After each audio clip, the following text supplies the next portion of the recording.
I had that question sitting on my laptop screen for an entire week. I kept meaning to turn it into a video, but before I could even finish writing the script, let alone film and edit it, the question answered itself. Here's the thing. Last week, the fall-off dropped completely off the Billboard 200 chart. It was just gone. And for a lot of people online, that became a huge talking point. It gave the haters something to poke at, something to use as ammunition. But honestly, to me, it never mattered. And by the time you finish watching this, I want to walk you through exactly why it shouldn't have mattered to you either. Before we get into where J.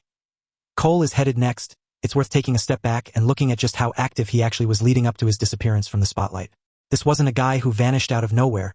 He was moving constantly right up until he went quiet. Before the fall-off even came out, Cole dropped the Birthday Blizzard mixtape. He let fans download it for a small fee, at least $1, and on it, he rapped over a batch of classic 90s bad boy style beats. He clearly put real care into that project. You could tell the whole thing was cooked with intention. Once the mixtape was out in the world, he didn't just sit back and let it exist on its own. He went out and connected with his fans directly. He drove a Honda Civic across the country, made a stop at his old college, and just soaked in the ride and the music along the way. It was a genuinely nostalgic run, the kind of thing that reminded longtime fans why they fell in love with him in the first place. He also teamed up with a direct-to-consumer platform that he reportedly holds equity in. That partnership served a few clear purposes. First, it let him capture his fans' data directly, and in today's landscape, data is an incredibly valuable asset. Second, it allowed him to sell straight to the fan, cutting out the usual layers in between and creating a more direct relationship. Third, and maybe most importantly, it showed that he still genuinely believes in community. It had been a while since fans had gotten a new Cole project, and the way he engaged with them during the stretch really underlined how much he cares about the people who support him. Then came the tour announcement. After that, he did a handful of interviews, and the reaction to those interviews wasn't universally positive. Some fans wanted more information. Others were just confused about what direction things were heading in. And after that stretch of press, Cole basically went quiet again. He disappeared from view for a while. But true to form in classic J. Cole fashion, what does he do? He resurfaces. And if there's one lane Cole can always fall back into and dominate, it's nostalgia. That's his bag. And he knows exactly how to work it. What we got yesterday was an announcement, and it wasn't just any announcement, it was a special one. It was something his fan base absolutely loved, and honestly, I think it's something every artist, and every consumer paying attention to how artists build relationships with their audience, should take note of. Because I genuinely believe it was a brilliant move. It was a callback to the past. It tapped into something people have been quietly craving for years. A magazine. Cole announced that he's releasing a 144-page magazine to go along with the fall-off tour. This magazine is going to dig into art, music, and the broader cultural movement surrounding both. It's being written by a mix of up-and-coming writers who are just starting to make a name for themselves, alongside more established voices in the industry. In other words, it's giving fans a brand new medium, something physical, something tangible they can actually hold in their hands and read, rather than just scroll past on a screen. As for distribution, the plan was to sell physical copies in person in Charlotte, which happens to be the very first stop on the tour, kicking off tomorrow. On top of that, fans who couldn't make it to Charlotte were still able to order copies online. Now, some of you might be wondering why I'm spending an entire video talking about a magazine. It's a fair question. But here's my answer. It's not just a magazine. It's really about all the small details surrounding it, the little things that, when you zoom out, tell a much bigger story. When you look at where Cole is in his career right now, it's clear he's reached a point of real confidence in who he is as an artist and as a person. Earlier in his career, there were moments where he seemed more focused on chasing hits. On the fall-off, he actually addresses this directly. He talks openly about how he sees himself within the game, and how that self-perception doesn't always line up with how the public perceives him. But instead of chasing approval this time, he delivered something built specifically for his core, most loyal fan base. And that raises a bigger question worth sitting with. Do you live your life based on what critics and haters are going to say about you? Or do you live based on the people who genuinely care about you, and how your choices are going to make them feel?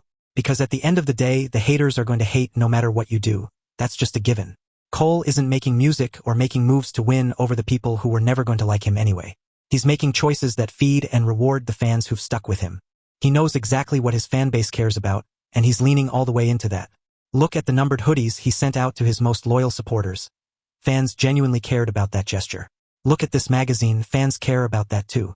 Look at the physical copies of the album he sold, somewhere close to 100,000 units, again, fans cared. And when you connect the dots, this entire rollout, from the mixtape to the scenes in the music videos, to who he is as an artist and a person, all ties back into one consistent theme, nostalgia. That's the thread running through everything he's done. There's a great breakdown from a channel called What's the Dirt that dug into this really well, specifically in their video covering the 26 rollout. In one scene, we see a much younger version of J. Cole in what's meant to be a recreation of his old New York home, the place fans know as Muhammad's crib, a spot where Cole actually used to record. In that scene, you can see him browsing the internet, and instead of the real-life mixtape site DatPiff, the fictional site on screen is called DeVille. You can also spot two magazines in the background, one styled after Vibe magazine, and the other styled after The Source. There's a sock sitting on top of a microphone, which is a direct visual callback to Cole's earlier recording days. On the wall, there's what looks like a poster for the movie Clockers, except instead of reading Clockers, it reads Dreamers. There's also a poster styled after the movie Belly, but with the year 1985 printed on it instead. What does that tell you? It's the little things. Cole has been quietly foreshadowing this magazine for a while now. Through the album covers, through the music videos, through this constant recall of nostalgia running underneath everything. He's not just releasing a project. He's pulling you into his personal experience with hip-hop as a genre and as a culture. He's giving fans exactly what they've been wanting. A deeper window into his world and his story. I've actually put out a full video before about how I believe Cole is on track to make around $100 million between the tour and this album cycle. And I stand by that number because none of this feels random, it feels methodically planned from top to bottom. He's not just throwing pieces together and hoping they stick. Every single element, from the rollout to the live tour experience to the magazine, is carefully balanced. It's thought out, and everything connects back to a central theme. It all circles back to nostalgia and to reliving shared experiences. That's the emotional core of what he's offering his fans. An invitation into his own perspective and his own journey through music. And that's exactly why I think this magazine works so well as the finishing touch. It doesn't just look backward at where he's been. It also looks forward at where music, and specifically hip-hop, is heading next. Let's talk about a few of the confirmed features. Right out of the gate, the magazine includes a set of interviews. So far, we know it features conversations with Lauryn Hill, Glorilla, Jay Electronica, and Larry June. Beyond that, there are more than 60 photographers, illustrators, and writers involved in the project, spread across all 144 pages. But the magazine isn't only looking backward, it's also looking ahead at where the genre is going. Cole makes the point that the future of rap will not be monolithic. He backs that up by spotlighting a handful of different rising rappers, and I want to focus on two of them specifically, Zadie Will and Demani. These two artists represent almost opposite ends of the spectrum. Zadie Will is the upbeat, TikTok-friendly rapper, the kind of artist who knows how to get a room dancing and lift the mood instantly. Demani, on the other hand, leans much more conscious and lyrical in his approach. But as Cole points out, rap today simply isn't one single lane anymore. There are multiple ways for artists to connect with audiences, and multiple entry points for fans to get into the culture. I really respect that he's dedicating a whole section of this project to exploring where music is heading, or honestly, where it already is right now. Here's the deal. It's easy to get caught up talking about chart stats, record sales, and how long an album stayed on the charts. But every artist serves a different purpose within the culture, and I think Cole has genuinely become comfortable with understanding exactly what his purpose is and what he means to the people who follow him. He's never going to put up the kind of numbers Drake puts up. He's never going to be embraced by the industry the same way someone like Kendrick Lamar is. He's touched on this himself on the song Middle. But I think he's finally made peace with that reality, and honestly, that's not a bad thing at all. It's actually a really good thing because once you accept that, you can pour all of your energy into giving your fans exactly what they want. Give them what they want and they'll keep showing up for you because at the end of the day, that mutual support is really all that matters in this business. If you step back and look at the industry as a whole, a lot of artists treat an album rollout as a single, isolated event. Drop the record, do a press run, maybe throw in a tour, and move on to the next thing. What makes Cole's approach different is that every single piece of this rollout feels like it's talking to every other piece. The mixtape sets up the nostalgia. The cross-country drive reinforces the personal connection. The direct-to-consumer platform builds the data and the relationship. The interviews create anticipation, even when they generate some confusion. And then the magazine ties the whole narrative together with something physical that fans can actually hold on to long after the tour ends. That's a level of intentionality you don't see from most artists at this stage of their career. A lot of veteran acts start coasting once they've built a loyal audience. They figure the fans will show up no matter what they release. Cole seems to be doing the opposite.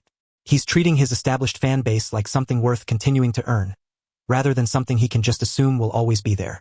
If you're someone who studies the business side of music, or the business side of any creative field, honestly, there's a real lesson buried in this entire story.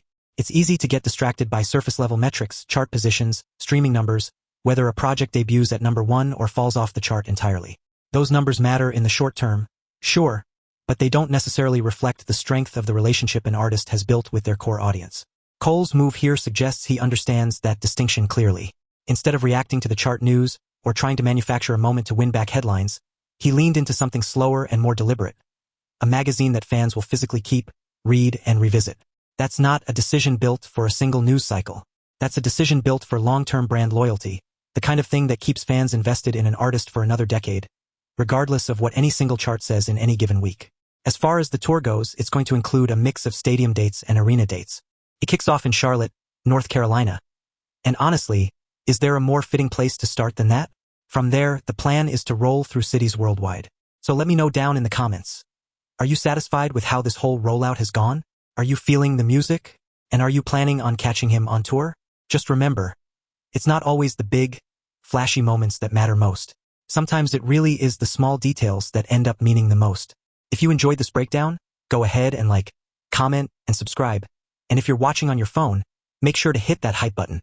Just scroll over and tap it. Share this video with a J. Cole fan in your life because there's a decent chance they haven't heard about this yet. I honestly haven't seen many people covering this angle, and I haven't come across anyone else breaking it down on YouTube either. So hopefully this gives you some useful information to chew on.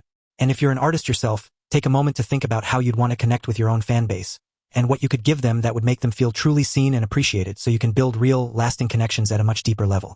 Think about your own audience, whoever they are, customers, clients, subscribers, whatever the case may be, and ask yourself what little things you could be doing that would make them feel like more than just a number. Cole's whole run over the past year is proof that those small, thoughtful gestures compound over time into something much bigger than any single chart position could ever capture. A #1 debut fades from memory within a couple of weeks. A hoodie with your name and a number on it, or a magazine you got to hold in your hands on the first night of a tour, tends to stick around a whole lot longer. Until next time, folks, I go by the name Robbook, and on this channel we don't just talk about the music. We talk about the business behind the music. Salute.